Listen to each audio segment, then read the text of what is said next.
Oi, gente, para quem não me conhece, meu nome é Alba Michele, eu falo sobre autoconhecimento e espiritualidade, sou escritora, terapeuta e eu quero falar hoje sobre um momento que a gente está vivendo aqui no Rio de Janeiro, um momento tenso, né, difícil, complicado para muitas pessoas, que a gente tem medo, né? Então eu quero falar disso, como é que é o seu medo quando você está diante do caos. Você assiste mais TV, jornalismo tendencioso para que você fique com mais medo ou você foge daquela situação para não saber o que está acontecendo? Me conta, como é que você reage a isso? Eu já quero falar direto esse assunto porque eu vivi em comunidade, em favela, durante 44 anos, num bairro que se tornou comunidade por conta do abandono do Estado e etc e tal, que não precisa falar sobre tudo aqui. E eu não sabia lidar com as minhas emoções, eu não sabia lidar com o medo. Quando eu tava. Eu não sabia, hoje eu fico pensando que eu vivi o tempo inteiro no medo, eu vivi o tempo inteiro na angústia. Hoje a gente consegue dar nome às emoções, pontuar o que a gente está sentindo, né? Assim, por exemplo, eu sei também por conta da minha idade, né? Eu acho que isso também a gente consegue entender com a idade, a experiência, o passar dos anos, o passar dos danos.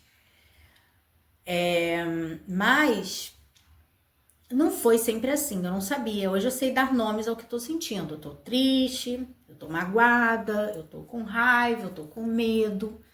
Mas naquela época, sem nenhum autoconhecimento, eu não tinha a menor noção do que eu estava sentindo. E hoje é mais fácil detectar, eu tô tendo uma crise de ansiedade. E aí eu entendo que nessa crise de ansiedade não tem muito o que fazer a não ser eu ligar para alguém para conversar, ou me acolher, ou parar e chorar, botar para fora o que eu estiver sentindo. Se eu estiver sentindo vontade de chorar, eu vou chorar. Se eu tiver vontade de ligar para alguém para falar, pelo amor de Deus, me ajuda, eu preciso falar com alguém. Eu consigo entender e fazer alguma dinâmica para que aquilo passe. E entender que eu tenho que estar no estado presente. Eu estou no presente. Não adianta eu ir para ansiedade, que é o futuro, eu ir lá para frente para chorar mais ainda. Eu sei que eu tô tendo uma crise de ansiedade, que a ansiedade é o futuro, é o medo do que tá vindo. E nem tentar buscar nada do passado para resgatar naquele momento. Eu preciso entender o presente, preciso entender o que eu estou vivendo agora. E nessa situação que a gente está vivendo agora no Rio de Janeiro, muitas pessoas estão se sentindo assim, perdidas, com medo, querendo abandonar a cidade, porque o Rio de Janeiro é um lugar turístico, é um lugar que vende essa imagem do turismo, né? O carnaval, as festas, os shows. Inclusive, no final de semana, a gente teve o show do João Gomes, né? Que foi gravado no DVD, onde ele encheu a Lapa gratuitamente. Um momento muito bonito, artisticamente, né, para um cantor. E para a cidade do Rio de Janeiro também isso é muito bonito, porque se torna um cartão postal positivo. Mas logo depois a gente estava sendo bombardeado por situações, notícias, informações do que estava acontecendo. E eu não tô aqui para falar nem de política, nem de esquerda, nem de direita. Gente, eu simplesmente abri a câmera e vim falar, porque eu nem me maquiei, que eu tô com uma alergia aqui no meu olho, que tava bem forte justamente no dia que aconteceu, que eu falei assim, acho que eu vou no médico, mas não tinha condições de ir. E aí foi passando, que foi botando água boricada, soro, eu acho até que foi por conta de um rímel que eu passei. Então eu tô do jeito que eu tô, sem roteiro, sem script, sem nada. Simplesmente abri a câmera e quis compartilhar esse pensamento com vocês. E aí eu acho que quando a gente tem essas crises do medo, da ansiedade, essas inseguranças, né? Porque o que vai acontecer com a cidade? O que vai acontecer com esse país agora? A gente começa a ficar preocupado, né? O que pode mudar na minha vida? Será que eu tenho que sair desse lugar? Será que as pessoas, cada um tem suas questões para perguntar, principalmente quando tem filhos pequenos. Algumas pessoas que têm o privilégio de sair do lugar, né? Outras pessoas, infelizmente, vão acordar e vão conviver com isso todos os dias. Elas vão dormir com esse barulho, elas vão acordar com esse barulho. E aí, como é que a gente fala para essa pessoa de autoconhecimento? Como a gente explica para ela o que é isso? Como a gente explica sobre terapias para essa pessoa? Se o lugar nem proporciona e nem as situações proporcionam isso para ela. Um espaço onde reúnam essas pessoas para ter conversas, para elas debaterem, para elas dizerem o que estão sentindo, seus medos, seus anseios, suas inseguranças. E é onde eu quero chegar com isso tudo que eu tô falando para vocês. Eu fui uma dessas pessoas, onde eu me trancava no quarto e criava uma nova realidade para mim, como se eu estivesse criando um mundo diferente do que estava acontecendo lá fora. Todo mundo tem essa capacidade de resiliência? Não. Eu não posso exigir isso de todas as pessoas. Eu não sei dizer se você nasce com isso, se é uma coisa um start que dá em algum momento da sua vida. Alguma coisa acontece em que você consegue sair da realidade e ir para uma outra realidade. Como se a gente vive numa Matrix, né? Tudo que tá aqui, essa matéria, tudo isso, e depois a gente se teletransporta para uma outra dimensão. Poucas pessoas conseguem fazer isso. A maioria, ela vai viver no medo, provocado pelo caos. E quem provoca esse caos? Quais são as pessoas que têm interesse em provocar o caos? E por que essas pessoas têm interesse em criar esse caos para te colocar num medo? Será que essas questões não são bem maiores do que a gente imagina? Eu tô trazendo aqui várias coisas à tona aqui, como eu falei, eu abri a câmera e quero falar com vocês e trazer várias coisas de insight, de uma consciência que vocês vão tendo. É como se vocês começassem a ter consciência sobre vocês.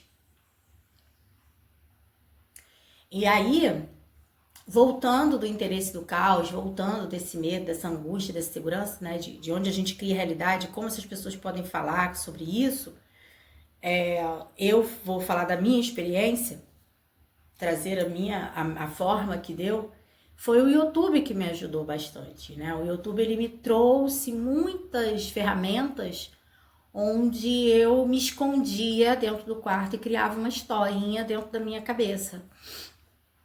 Acho que eu já até falei sobre isso, através da Raquel Menezes, através da Elaine Orives, através de vídeos da Louise Hay, do Hélio Couto. Eu fui buscando essas ferramentas ali de informações e tentando achar assim, como eu posso sair disso aqui para cá? E ficar aqui, ó, 30 minutos, 15 minutos era o suficiente para que eu pudesse me resgatar, né, do medo. E era assim, o tiroteio acontecia aqui, a guerra acontecia aqui, as preocupações, as inseguranças, o medo, tudo isso, a instabilidade, e eu saía desse mundo aqui e vinha para cá. Eu me trancava no quarto, eu escrevia. Não tinha essa rede social tão forte como a gente tem hoje no Instagram, né? Não tinha nada disso, era só o YouTube, o Instagram era muito fraco ainda, Facebook talvez, mas não era ali que eu queria colocar meus pensamentos, não era ali que eu queria, não era com aquelas pessoas que não me conheciam, era eu e Deus. E aí tem uma passagem de Mateus que fala assim, quando você quiser falar com Deus, você fecha a porta do seu quarto, se ajoelha e conta pra ele os seus problemas. Tô resumindo porque não é dessa forma, mas é assim que ele quer dizer. Então eu vou fazer o quê? Eu vou trancar a porta do quarto, eu vou me ajoelhar e vou falar aqui com Deus tudo que eu tô sentindo, todos os meus medos, minhas inseguranças, minhas angústias. Eu vou chorar, vou botar pra fora, mas não só lamentar, eu vou fazer algum movimento diferente. Foi aí que eu criei o quadro dos sonhos, em cima de um papelão, que na verdade eu acho mais legal falar quadro das realizações, né? Porque o quadro dos sonhos fica muito numa utopia, o quadro das realizações a gente realiza. E aí eu colocava, eu pegava um caderno, eu escrevia tudo que eu gostaria que tivesse acontecendo, como se aquilo já criasse uma realidade. Eu não falava que eu estou... Claro que às vezes eu desabafava, como se fosse um diário, eu colocava. Tô acontecendo isso, tô tendo tiroteio, eu tô com medo, não sei o quê, nananana. Mas depois eu fazia uma outra carta. Como se eu estivesse contando para Deus tudo de bom que estava acontecendo na minha vida, que não estava. É difícil? Gente, não é fácil não. É como se você tivesse que forçar a sua mente a entender que ela pode criar essa nova realidade. Não, e é uma coisa que também vem da tua alma, da tua fé, do jeito que você enxerga a vida. Você olha para o copo que está cheio, você olha para o copo que está vazio. Porque tudo que estava à minha volta era negativo. Tudo que estava à minha volta não era para eu pensar daquela forma. Nem dentro da minha casa, porque não estava vivendo num momento de paz, nem fora da minha casa. Tudo estava realmente transtornado, sabe? Mas eu projetava os meus pensamentos naquele momento para algo maior. Primeiro para Deus. Depois a fé, depois já tudo isso que eu falei e pegava as ferramentas que eu tinha naquele momento. Era oração? Era oração. Era assistir um vídeo da Elaine Orives? Era. Era assistir um vídeo da Raquel Menezes, que pudesse estar falando ali de lei da atração? Era. Era o que eu tinha. Eram as ferramentas que eu tinha naquele momento. Então, qual a ferramenta que você tem quando você está diante do caos, diante da angústia, diante de todas as suas dificuldades? Como é que você faz isso? Qual é a sua dinâmica? Com quem você conta? Qual é a sua rede de apoio? Você faz parte de algum grupo? Inclusive, se você quiser fazer parte do grupo do autoconhecimento, você me fala, que eu mando o link para você, tá? Isso é muito importante, você ter esse suporte, você se encher dessas informações, né, de autoconhecimento, de buscar a espiritualidade, não só a religiosidade. Eu não sou contra a religião. Eu só acho perigoso quando a religião ela ultrapassa os limites, né? Mas quando você está indo lá para buscar a sua espiritualidade, onde você exerce a sua religião e a sua espiritualidade todos os dias, ela é ótima para você. E eu não tô aqui para pregar terapia para você, porque talvez você nem tenha condições de pagar uma terapia, mas você pode olhar no seu posto de saúde perto da sua casa, ou então não tem também, mas eu acho que se você não tem condições e se não, o governo não está dando esse suporte para você, se consome de coisas positivas, se consome de livros, de vídeos, de conversas com pessoas que têm pensamentos maiores e melhores do que você, que fala sobre ET, que fala sobre a lei da atração, que fala sobre orações, que fala sobre rezas, sobre banhos, sobre ervas, sobre velas, sobre como ela superou aquilo ali, como ela evoluiu, como ela cresceu, como ela saiu daquele lugar, como ela conseguiu perdoar. Acho que a gente tá precisando disso, né? Gente, só falta ter alergia no outro olho agora. Por isso que eu não passei maquiagem nem nada, gente, porque eu falei, tá irritada ainda. Então, acho que é isso. Acho que a gente precisa buscar essa munição de ferramentas positivas para que a gente possa passar pelos desafios que a gente vem enfrentar. Esse ano foi um ano muito forte para mim, onde eu perdi a minha mãe, onde eu fiz uma cirurgia no meu útero e mudei de casa 2 vezes. Foram momentos onde pessoas caíram suas máscaras para mim de uma forma que eu não esperava.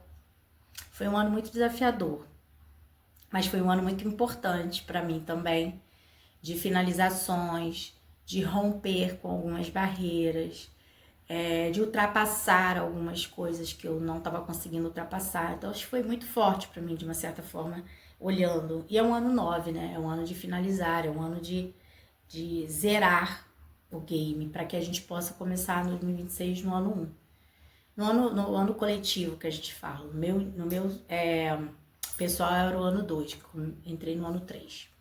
Acho que foi isso. Tem até que olhar a numerologia de novo. Porque eu faço aniversário da metade do ano, então eu sempre me perco. Qual é o número que eu tô entrando?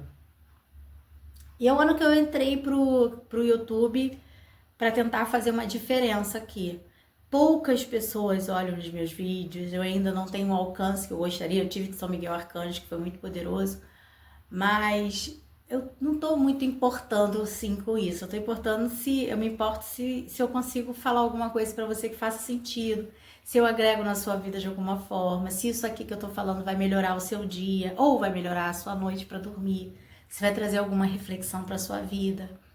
Eu vi um vídeo, um meme, né?